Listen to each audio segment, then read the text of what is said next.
It's just they're destroying people's, their holidays. We work hard to go on these holidays, and yeah, it's just heartless. We were on a 10:55 flight that got delayed 3 times, and then as soon as they opened the gate, they said it's cancelled. We're not going to be able to make it, so could look like our whole trip's ruined. It was our break to go away for a week, and it's not going to happen. Australia's airports are in crisis, and just in time for the school holidays. Cancelled flights, lost luggage, massive queues, soaring ticket prices, they're all plaguing the aviation industry just as thousands of us start travelling again post-COVID. It's a perfect storm of conditions that's proving to be a nightmare for travellers keen on venturing overseas or interstate. And it's all being made worse by more frequent severe weather events. Demand for airline travel is through the roof, but airlines and airports are struggling to keep up thanks to a massive staffing shortage.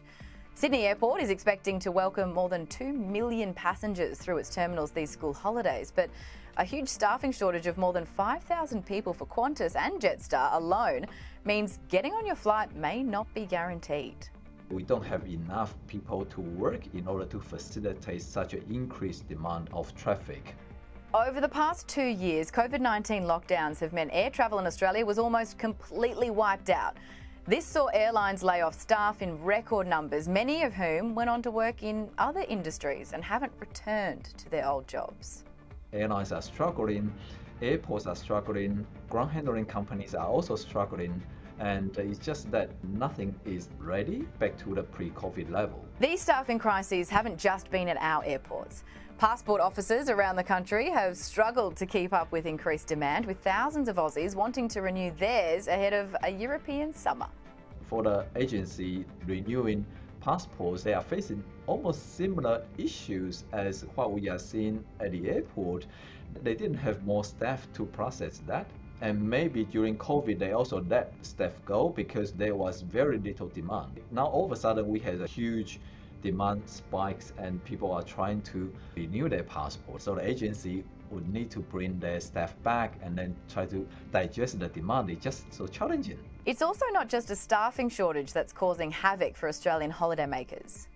It's almost a perfect storm for the airline business because, while the traffic is coming back, demand is good. That is wonderful, but the high fuel costs leave airlines no choices but either to increase their fuel surcharge or increase their ticket price. Increased fuel costs, thanks to the war in Ukraine, among other things, have sent ticket prices soaring as airlines try to keep up with increased costs. So not only are we paying more for our plane tickets, we're also being hit with the real possibility of our trips being cancelled just minutes before takeoff. Similar scenes of packed airports and disgruntled passengers have been seen right around the world, particularly in the US, Europe and the UK.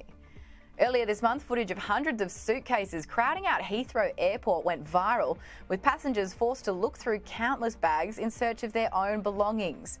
But despite this ongoing crisis, experts believe the situation could begin to recover by the end of the year as staffing levels make their way back to pre-pandemic levels. Until then, the advice is this. You just need to go to the airport a little bit earlier and be a bit more patient. And let's go through this period of pain together.